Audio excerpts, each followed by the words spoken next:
Hello everyone, आज हम इतिहास में लेसन 6 रीड करेंगे। तो लेसन 6 है सल्तनत कालीन संस्कृति, यानी कि इस चैप्टर में हम सल्तनत काल के समय में कैसी संस्कृति थी, किसका विकास हुआ, इसके बारे में पढ़ेंगे। तो 13वीं सदी के प्रारंभिक वर्षों में दिल्ली सल्तनत की स्थापना को भारत के सांस्कृतिक विकास के नए काल का सूत्रपात माना जा सकता है। शासन प्रबंध, विज्ञान, साहित्य और स्थापत्य कला के क्षेत्र में सल्तनत के शासकों का अपना दृष्टिकोण था। दूसरी ओर भारतीयों के भी अपने धर्म, शासन, प्रबंध, साहित्य, विज्ञान तथा स्थापत्य कला को लेकर अपने निश्चित विचार थे। इन दोनों के मिलन ने एक मिलीजुली संस्कृति का विकास किया। तो सल्तनत कालीन प्रशासन कैसा था? दिल्ली सल्तनत का प्रारंभ 1206 ईस्वी में तथा अंत 1526 ईस्वी में हुआ। इस प्रकार भारत में सुल्तानों ने लगभग 300 वर्षों तक शासन किया, यानी कि सल्तनत काल का प्रारंभ 1206 ईस्वी से शुरू हुआ और उसका अंत जो हुआ सल्तनत काल का वो 1526 ईस्वी में हुआ, यानी कि 300 वर्षों तक सुल्तानों ने यहाँ पर राज्य किया।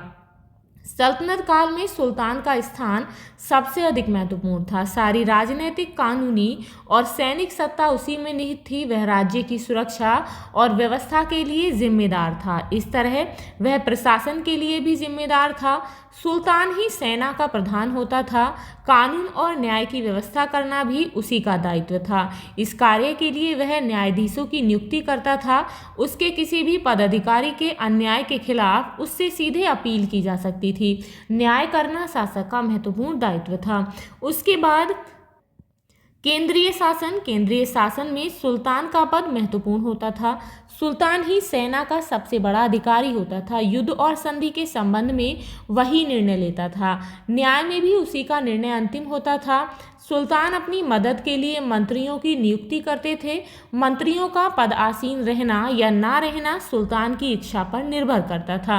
मंत्रियों की संख्या, उनके अधिकार और कर्तव्य समय समय पर सुल्तान परिवर्तित करते रहते थे। प्रांतीय शासन। समस्त देश अनेक प्रांतों में विभक्त था। पहले इन्हें इक्ता और बाद में विलायत कहा गया। प्रत्येक प्रांत का अधिकारी गवर्नर होता था, जो इक्तादार और बाद में मुफ्ती या फिर वली कहलाता था। उसे सुल्तान नियुक्त करता था। वह सुल्तान के प्रति उत्तरदायी होता था। वह प्रांत में कानून व्यवस्था बनाए रखता था। उसे सैन्य एवं प्रशासनिक योग्यता के आधार पर नियुक्त किया जाता था। उसके अधीन घुड़सवार, फौजी दस्ते तथा पैदल सैनिक रहते थे। वह आपराधिक मामलों के विवादों में न्यायाधीश का कार्य करता था। वह कर संग्रह में, यानी कि कर को इकट्ठा करने में सहायता प्रदान करता था। प्रांतों में काजी एवं सद्र भी नियुक्त किए जाते थे। प्राय एक ही व्यक्ति को दोनों पद दिए जाते थे। काजी के रूप में वे दीवानी मामलों में न्याय करते थे तथा सद्र के रूप में धार्मिक अनुदानों के अधीक्षक का कार्य करते थे। प्रांतों के नीचे जिले, यानी कि जिन्हें सरकार कहते थे, तथा इसके नीचे उपसंभागीय क्षेत्र होते थे, जिन्हें सिक कहते थे। जिले के अधिकारी को प्रमुख सिकदार तथा सिक के अधिकारी को सिकदार कहते थे। ये दोनों अधिकारी अपनी अपनी इकाइयों में मुख्य कार्यकारी अधिकारी की भूमिका निभाते थे तथा राजस्व वसूली में सैन्य सहायता प्रदान करते थे। प्रत्येक सिक में एक भू राजस्व अधिकारी होता था, जिसे आमील कहते थे। सिक में फौजदार कोषाध्यक्ष का कार्य करता था। स्थानीय शासन कैसा था? प्रत्येक सिक को परगनों में बांटा जाता था। गांव के समूह को परगना कहते थे। प्रशासन की सबसे छोटी इकाई गांव थी। गांव का मुखिया मुकद्दम या फिर चौधरी कहलाता था। वह समस्त ग्रामीण प्रशासन के लिए उत्तरदायी था। भू राजस्व निर्धारण एवं वसूली के साथ राजस्व संबंधी सभी कागजात वह रखता था। गांव की सुरक्षा का कार्य गांव के चौकीदार का होता था। गांव के ये तीनों अधिकारी वंशानुगत होते थे। इन्हें वसूले गए भू राजस्व का एक भाग प्राप्त होता था।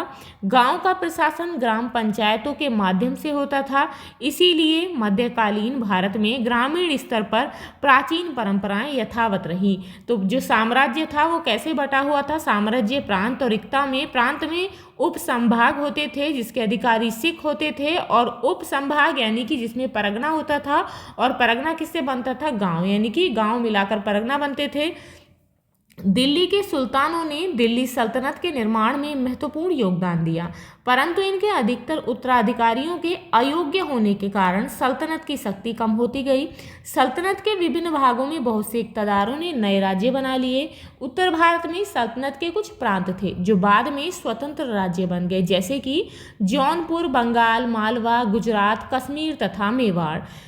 अब यहाँ पर नेक्स्ट है सल्तनत कालीन समाज, यानी कि जो सल्तनत काल था उस समय में जो समाज था वो कैसा था, उसकी कैसी दशा थी। सल्तनत काल के शुरुआती दौर में सामाजिक एवं सांस्कृतिक विचारों, रिवाजों एवं विश्वासों में भिन्नता होने से, यानी कि अलगाव होने से, सभी के जो विश्वास था, रिवाज थे, विचार थे, संस्कृतियाँ थीं वो अलग अलग थी, तो ये सभी भिन्नता होने से समाज में संघर्ष एवं टकराव की स्थिति पैदा होने लगी। तुर्कों के आगमन से, यानी कि तुर्कों के आने से उत्तर भारत में पर्दा प्रथा को मजबूत किया। यह प्रथा समाज के ऊंचे तबकों की प्रतिष्ठा का प्रतीक बन गई। इसका स्त्रियों की स्थिति पर प्रतिकूल प्रभाव पड़ा और वे घर में ही सिमटने लगी। बाह्य आडंबर एवं धन संपत्ति का प्रदर्शन समाज की विशेषता बन गई। इन सबसे समाज में तनाव बढ़ने लगा, जिससे जीवन के नैतिक मूल्यों का ह्रास होने लगा। लोग जीवन के यथार्थ से आंख चुराने लगे, किंतु लोग बनावटी जीवन से थकने लगे। उन्हें एक ऐसे वातावरण की आवश्यकता हुई जिसमें सामाजिक जीवन के नैतिक मूल्यों को बचाया जा सके। इसी समय भक्तों और सूफी संतों का पदार्पण हुआ। इन्होंने लोगों में आपसी समझ पैदा करने की कोशिश की और सादा जीवन, उच्च विचार पर बल दिया। उसी समय में भक्ति आंदोलन तथा सूफी संत का आगमन हुआ, यानी कि भक्ति आंदोलन शुरू हुए और सूफी संत आए। तुर्क और अफगान जो अपने साथ धार्मिक विचार और संस्कृति लाए, उसका भारतीय समाज एवं विचारधारा पर प्रभाव पड़ा। जाति प्रथा की कठोरता, ऊंच नीच का भेदभाव तथा बाहरी आडंबर के कारण भारतीय समाज में कुछ दोष आ गए। अतः सामाजिक कुरीतियों को दूर करने और समाज को सुसंगठित करने के लिए कुछ समाज सुधारकों ने जनता में परस्पर प्रेम तथा सद्भाव को बढ़ाने का प्रयास किया। इन्होंने धार्मिक कर्मकांडों की अपेक्षा भक्तिभाव से ईश्वर की उपासना करने को श्रेष्ठ बताया। इस प्रकार धार्मिक सहिष्णुता की भावना को बल मिला। संतों एवं समाज सुधारकों द्वारा चलाया गया इस प्रकार का आंदोलन भक्ति आंदोलन के नाम से प्रसिद्ध हुआ।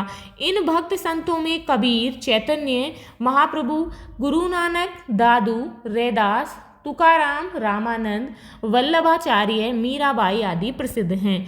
लोगों की साधारण भाषा में लिखे गए और गाए गए इनके गीत व दोहे ईश्वर के प्रति भक्ति भाव से भरे हैं। इनमें बहुत से ऐसे विचार हैं जिनको तब से लेकर अब तक लोग मानते आए हैं। तो सबसे पहले हम पढ़ेंगे कबीर के बारे में। तो कबीर जो हैं काशी, जो कि वाराणसी में है, एक जुलाहे बुनकर परिवार में कबीर का पालन पोषण हुआ।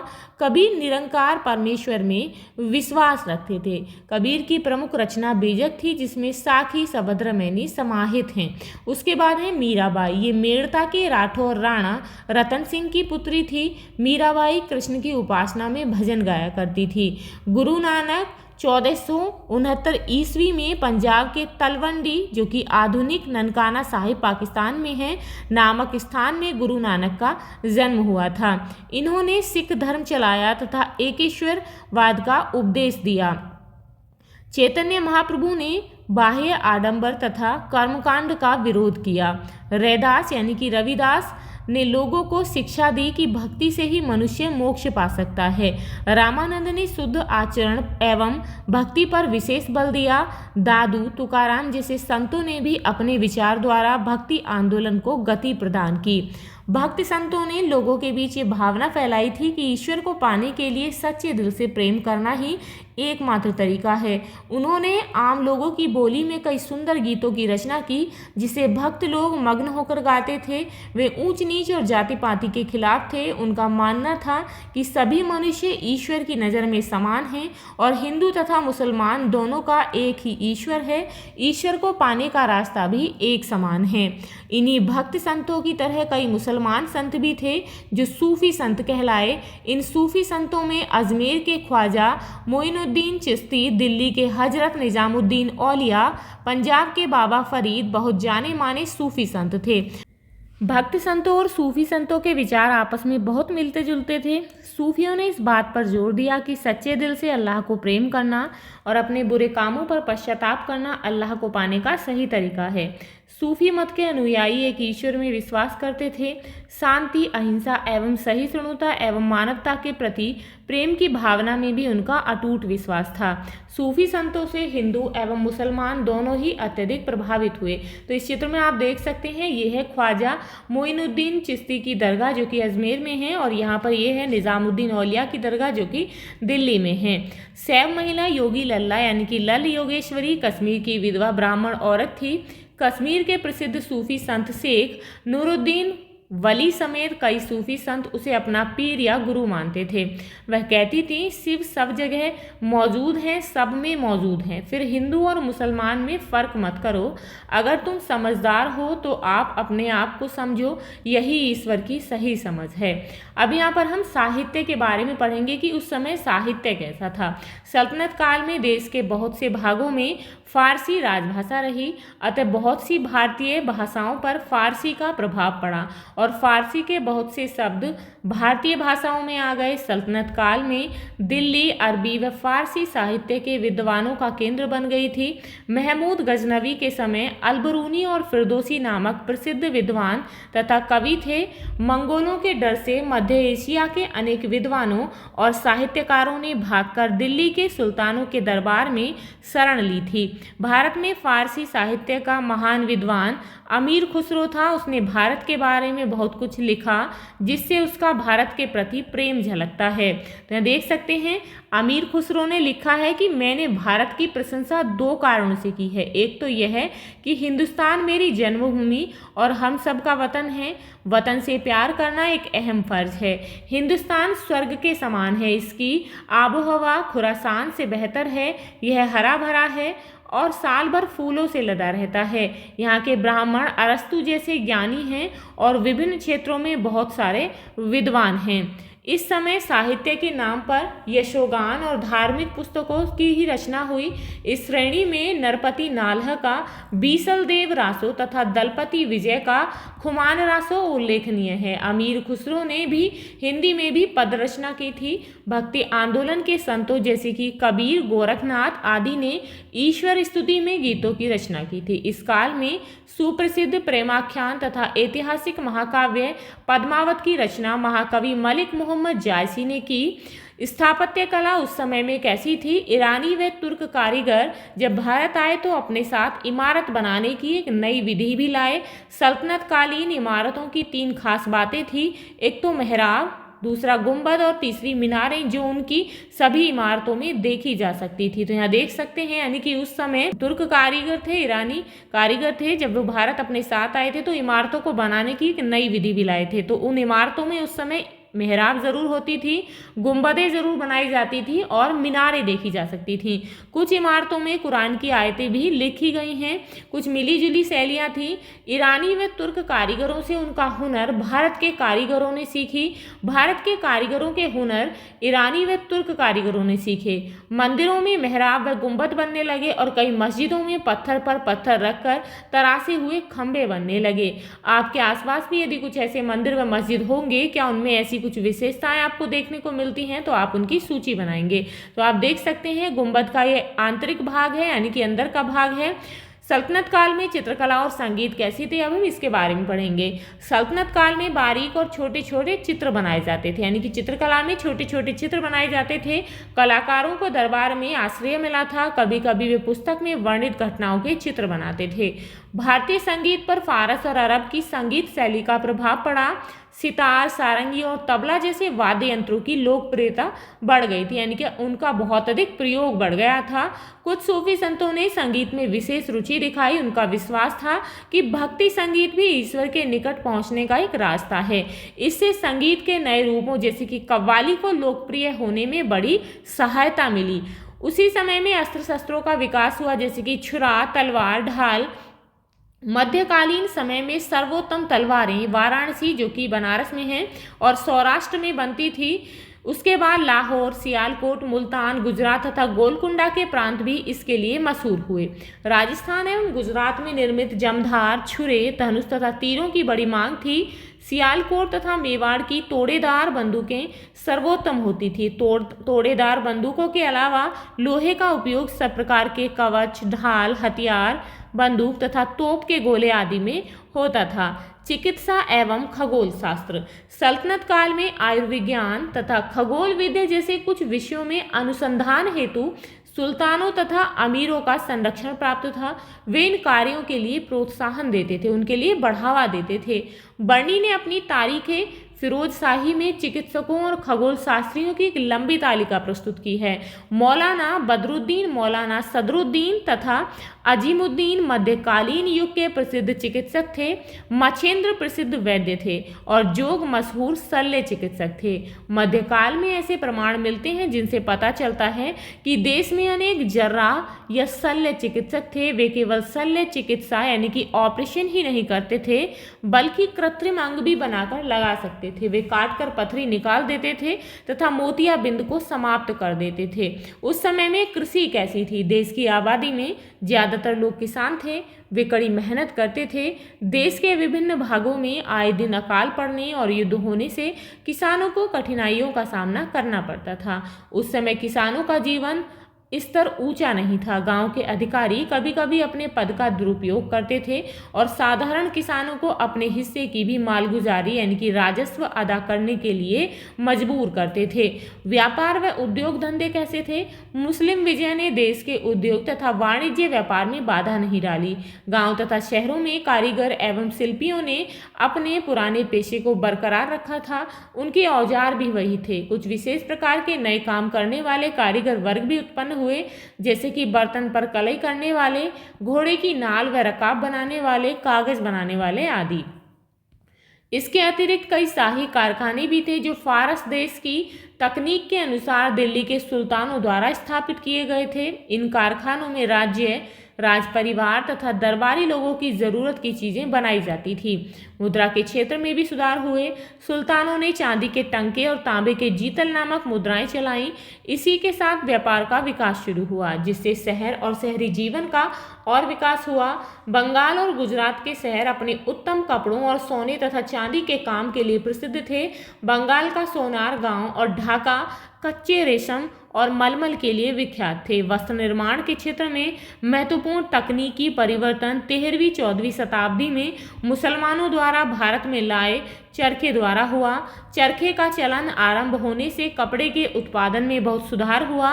लाल सागर और फारस की खाड़ी के आसपास के देशों के साथ होने वाले व्यापार में भारतीय कपड़े की धाक पहले ही जम चुकी थी। पेड़ पौधों और खनिज स्रोतों से प्राप्त विभिन्न रंगों से रंगाई का कार्य किया जाता था। उस काल में भारतीय कपड़े चीन को भी निर्यात किए जाते थे। इस काल में अंतर्राष्ट्रीय व्यापार जल और थल दोनों मार्गों से किया जाता था। भारत कुछ वस्तुओं का निर्यात करता था। इसमें चर्म व धातु से बनी वस्तुएं तथा फारसी डिजाइन आधारित गलीचे प्रमुख थे। भारत पश्चिमी एशिया से उच्च कोटि के कुछ कपड़े जैसे साटन आदि, कांच के बर्तन, बहुमूल्य धातुएं, घोड़े तथा चीन से कच्चा रेशम और चीनी मिट्टी के बर्तन आयात करता था।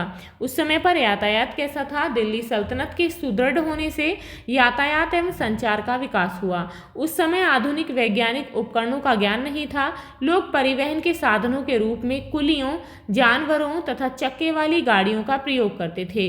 परंपरागत बैलगाड़ी का इस्तेमाल उन दिनों खूब होता था। बैलों पर काठी के स्थान पर गद्दे रखकर माल ढोया जाता था।